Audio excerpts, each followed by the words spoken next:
The other day I was spinning. Oh, hi! Welcome to Talking Tabletop 5. Or Talkin. We did apostrophe. Yeah, it's Talking Tabletop 5. That's right. This week, we're not talking about top 5 games. If you watched last week's episode, or maybe next week's, or maybe today's, I don't know. That's videos. This week we are talking about our top 5 designers. So much in the same vein of our publishers episode. This is going to be whenever you hear a name as far as design goes, you instantly kind of like, okay, tell me more. So I'm going to kick it off, and I do have an honorable mention, and I did not warn you about this. But my honorable mention, and the only reason why it's not in the list, is because technically the first game is yet to be published and hopefully announced soon, and that is by this guy. What?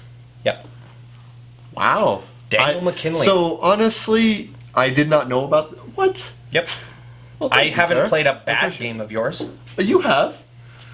But well, not one that I pursued. Not one that has come out of the paper and like, wooden pieces prototype. It's like, hey, try this. Halfway through it, okay, never mind. Thanks for trying it, though. Yeah. No. Everything from tie dice. Yep. Coming soon from QSF, maybe. Hopefully. I don't think I've played a bad game of yours that I didn't enjoy. That was not further pursued to a point where it was at least in print and play form through. What's the website? The Game Crafter, I think is what it's called. TheGameCrafter.com. And if you look for Daniel McKinley, you can find those games. Yeah, all the games. Game Crafter. So that's my honorable mention. Well, thank you, sir. Of course, I appreciate that. So my number 5 is Kevin Wilson, or Kevin Wilson. Designed the Ninja Turtles board game, Shadows of the Past. Descent, Arkham Horror, 2nd edition. I guess Descent 2nd edition technically too. Awesome Kingdom, the Awesome Kingdom series. What else? Just a ton of stuff. Again, Kevin Wilson is one of those. Every game of his I've played, I have enjoyed and usually purchased afterwards. Kevin Wilson he's a fun designer, and he's been around too. Mm-hmm. He's prolific. Yep. He's up there. I think currently he's doing a lot of stuff for IDW, but I think he is still a freelance designer. I don't think he's an in-house one. Yeah, I don't think any of mine.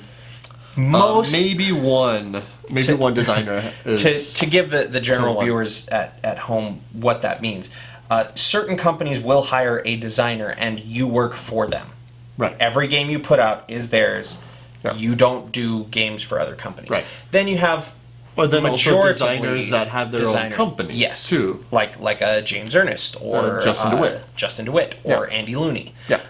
Whereas sometimes Justin DeWitt will design a game and it's published by USAopoly, or James Ernest will design an American Idol card game that no one played. I'm sure at least a couple people played. Look, James, I love you, but man, there's a reason that's one of those. They should have called it American Idol Paycheck Edition. I heard the game is not that bad. I have yet to play it. I don't know how it works, but I heard it's not that bad. So if anything, he salvaged it. Yeah, Kevin Wilson. The worst part is it's season 2. No, it's season 3. Season 3, right? Because it had Fantasia. And they never made a season 1 and 2. Yep. Or 4 on. Yep. It had the one thing, and then they were like, "Yep." It was collectible, but only had the starter set. Anyway, yes, back to designers. Yes, so Kevin Wilson is my number 5. All right, my number 5. So I'm going to call it now. I don't think there's going to be any crossover between our lists. Probably not. I'm doubting it, and that's because a lot of my guys are either abstract or Euro designers, and I know there is a Euro on here. 2. I can name one of them, and I'm not going to yet. I'll wait till you're. Well, you probably looked over and saw my list. No. But my number 5 made amazing games like Castles of Burgundy. He's made Trajan, and just about any other game that I see from him, I want to try. Yep. And that's true for most levels. That's Stefan Feld.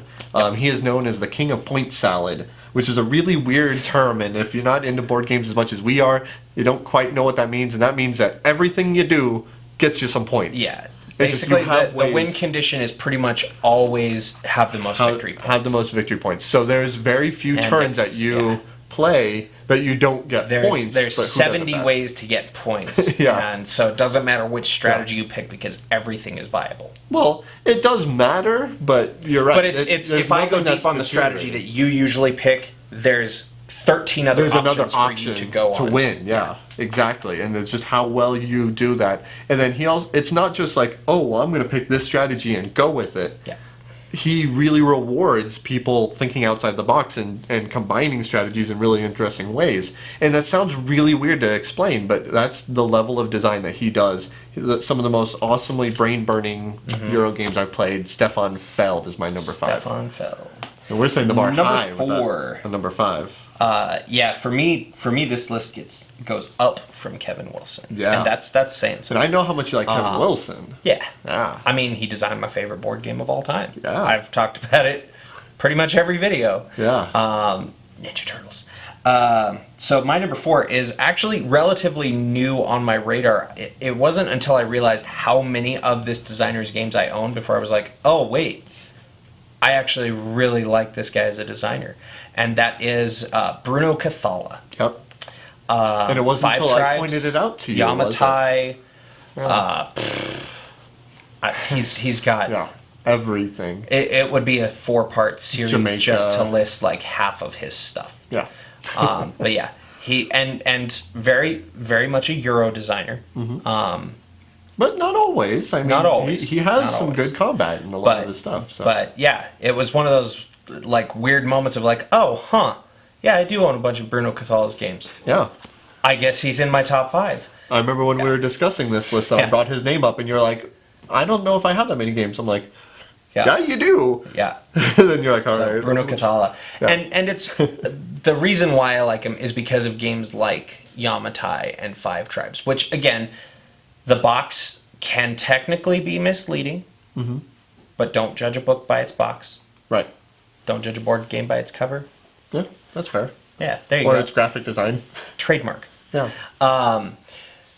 So, but yeah, like Five Tribes, I'm going for the strategy of building lots of palm trees. Yep. And then he goes in on a different strategy of collecting gins, and I go on another strategy. And so there's a number of ways to win. Kind of very much like Stefan Feld's games. Yep, absolutely. Bruno Cathala. So my number 4, and honestly, he should be higher on the list, but he is considered probably the most prolific, because as of this, I think he has about 290 game designs. Reiner Knizia. Yep. And every game that I personally own by him, there has been one that I played that I didn't like. Knizia, and I own about 10, 15. Knizia is the Gary Busey of board games. He's just in all of them, right? Yeah. He's in all of... He's done every game you've ever played and you didn't know who the designer was. Yeah. You're like, that guy, that did this thing. Yeah. But you never remember That is the strangest comparison I think I've ever... That's good. Reiner Knizia... The Gary Busey of board games. So, yeah, Knizia... I'm not saying he's weird or anything. But I'm not saying Gary Busey's weird. He might be. I've never met the guy, but I like his designs. There's only been one game that I played of his that I didn't like as much, but everything else, it's Knizia. Yeah, even bring it on Friday over. the 13th.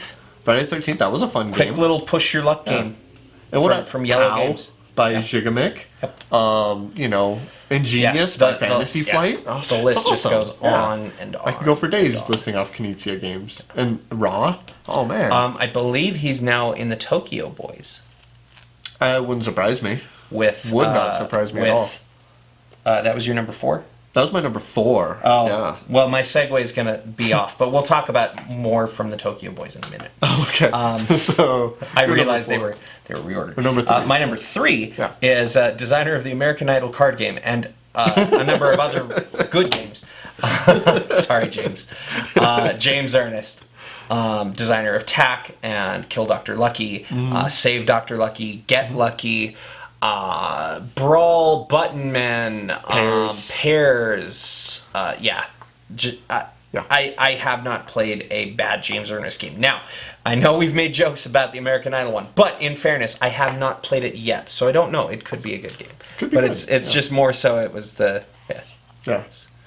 like Is that this- has his name in there, but not on it. It's only on Board Game Geek that I think. Oh no! On the very end of the credits, it Yeah. technically says It his did name not put as his one name. of the designers. But he's also So- he's got another one actually coming up that's based off of the Button Men dice capture system.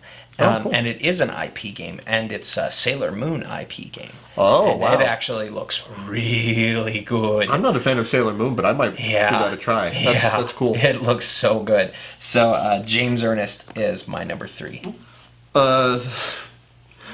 So my number 3 is kind of like a madman. He's known as like the mad scientist of game design.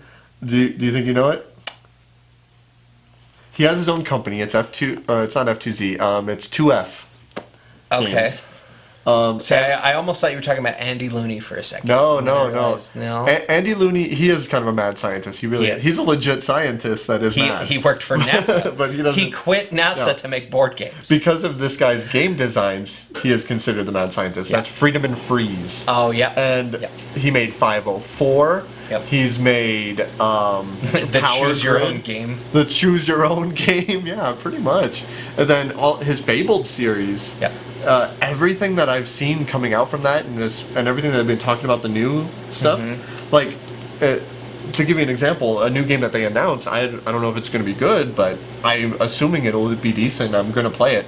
It's part of his what used to be called the Fable line, but now all you do is you hand somebody a deck of cards and they read the top card. You never hand them a rule book. There is no rule book in the game. You You just flip start over the figuring card, it out. and then it teaches you the game as you're playing the game, Nice. and it's not taking away from it. I've played I always- Fabled I always Fruit, like when, and that's awesome. When games do that. Yeah. Crossmaster Arena did that. But it's not a tutorial mode, Yeah. though. That's the difference, though. Well, yeah, no, theirs was Crossmaster Arena. So their rulebook, you would play through all these different scenarios that were Yeah. teaching you to play as you're playing the game. Right. But then they released Crossmaster Junior, which was basically like a little 9 scenario mini version of here's how you play Crossmaster Yeah, Arena. basically. But like, unlike those, this game, This the is game, the game. the Like, part of it's flipping not over the you play card and this and then changing go play rules, something else. Yeah, the new rules that are introduced is the mechanisms into the game, which is awesome. Yeah. It is awesome. Oh man. So Freedom and Freeze. Freeze. Yeah, I'm really excited to see everything else he comes out with. So. That was number. That was my number 3. Number 3. Yep. On to my number 2, who I know is in the Tokyo Boys. I'm pretty sure with Reiner Knizia, though I'm not 100% So we're gonna Google it later. We will. Google it at home. You'll find out. It might also have Bruno Cathala, too. Wouldn't I don't surprise remember. me. But, and that is Antoine Vallon. Yeah. There's not a single Antoine Vallon game that comes to mind that I don't like. Takedo, Takanoko, Rampage. Seven Wonders. Seven Wonders, Samurai Wonders Duel. Spirit, Seven Wonders Duel, Hanabi. Hanabi, Sentai Cats from the Tokyo Boys. It looks really good. I don't know. It's Power Rangers with cats. I like it. I will give it. I will give it a chance because it's Antoine Vallon. You know what? I will. His name will justify me attempting that game. You know what? Let me be the Z Garcia of this table, okay? I like cat games. Get off my back. It might not be the board gamer's game, but damn it, it's my game. Antoine Vallon. One of the things that really drew me to this designer is that all of his games that I've played are very different from one another. Yeah. He doesn't have any game that kind of just reuses a lot of the same ideas. And then in addition to that, his games are all non-language dependent. Like, you know, as long as someone knows how to read the rule book, you can figure out how to play. But in addition to that, a lot of his stuff, generally from just being able to see the symbols on the cards and on the boards and things like that, you're able to figure out the general idea of what that does. You know, to the point where, like, I was able to basically pick up and play Rampage without really even teaching people. Yeah. It's just the idea of, like, here's the 4 things you can do. And from there, they kind of like, oh, I see. So this means if I get this and this, I get this. Yep. Yeah. Yeah, you figured it. They didn't even have to look at like a reference or anything. So yeah, really, really good design aspects for that. Yeah. Because it means you can play with multilingual, multi-age groups. Yeah. Yeah. No, Antoine Vallon. He's a really intriguing designer. He's not one of my favorites, but that would have been an honorable mention for mine. My number 2 only does abstract strategies as far as every game that I've played from him. He is the designer of Dice Masters. Not Dice Masters, the new game that's Dice Masters. Not Eric Lang. No, not Eric Lang. Not Mike Elliott. No, I'm talking the original Dice Masters, which is a game I don't know if you even heard of. Probably but not. It's called Dice Masters, and it was I think it was considered a collectible dice game where you buy sets of custom dice. Similar, but his name is Chris Byrne. Oh. Yep. Or Chris Byrne. I'm sorry, Chris Byrne. And his designs, Batik, anything in the GIF series, which we sat down once, and I think we played 5 of the 6 back to back because. And the 7th is coming. The 7th one is coming. You know, I thought he was actually retired. Lynggk. Yeah. They're all weirdly spelled. Where like if you can manage to BS one of his game titles into a game of Scrabble, you win. Yeah, you can find a way to do it. But no, everything that he makes is the definition of elegant, and it's beautiful design. No more than 2 or 3 rules. Yep. And then play, and then your brain starts to melt, and that's what I love in games. So, Chris Byrne. That's my number 2. Number 1 for me, if you've watched the previous videos over the last couple weeks, then I've already talked about this designer and the company that he works for. And he is an in-house designer. He is contracted to work solely with this company, Plaid Hat Games, and that is Isaac Vega. Yeah. There are predominantly more hits. There have been 1 or 2 misses, and those have reasons why. But yeah, the designer of Ashes, Rise of the Phoenixborn. Yep. The designer of Dead of Winter, and Dead of Winter The Long Night, and Dead of Winter Warring Colonies. Yep. And Dead of Winter Flick 'em Up. Is he? He's a designer of it. Yeah. There you go. The miss was BioShock, and he has openly said, he's like, yeah, that was. A video game company came to us and said, hey, we want you to design a BioShock game. Mine was just the one that sucked the least. You know, that's a sign of a great designer right there, where it's like... you know, it was a paycheck. Yeah. Like, and there's a reason why I think that game is now out of print. Yeah, probably. It's hard to find places. Well, I mean, most game designers have that one bad game. It's what happens when you take a theme and you try to design a game around it. Usually you design a game and then you put a theme on it. Yeah. And that idea of like, here's, you know, however many thousands of dollars, make a BioShock board game, because board games are hot. Maybe BioShock should have just stayed digital. That's all I'm saying.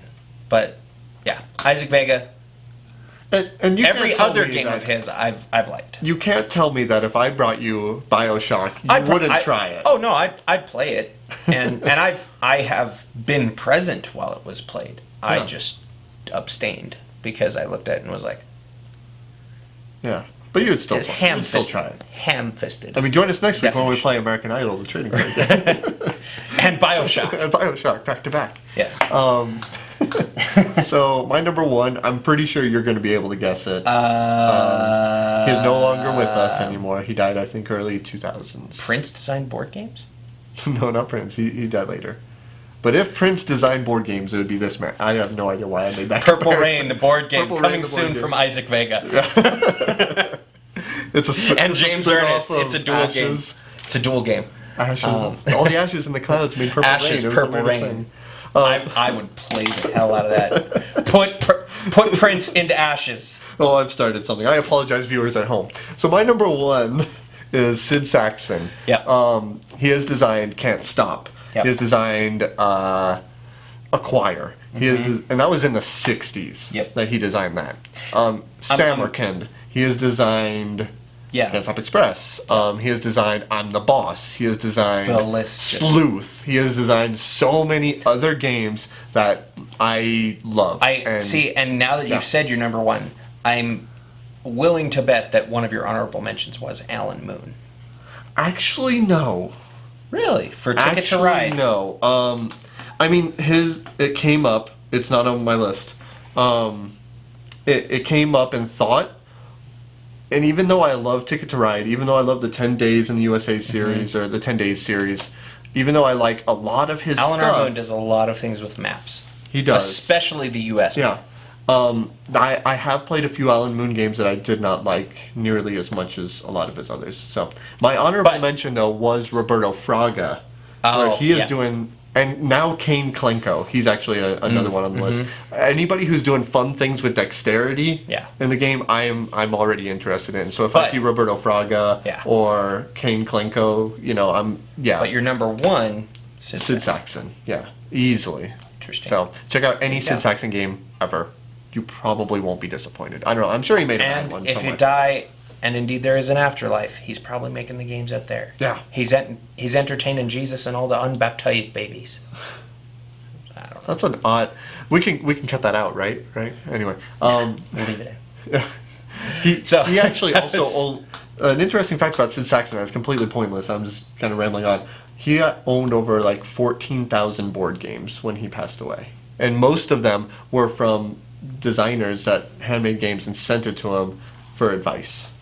How awesome is that? That goes to show you he was the father of modern board game design, easily. Of designer games, certainly. Of designer games, yeah. He earned every Bywords. That's another one I like from him. He earned every right to have his name on every game. You gotta cut the list off. Sid Saxon, yeah. Yeah, so, Sid Saxon, number one for Danny. Yeah. So that was our top 5 designers.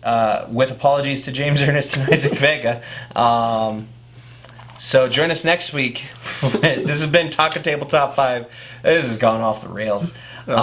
Make sure to like, comment, subscribe, share, show it to your friends and families and neighbors and dogs and all the unbaptized babies. Make sure and join us next week when we're going to talk about... got it right here. It's actually going to be something else. Yeah. So we'll see you then.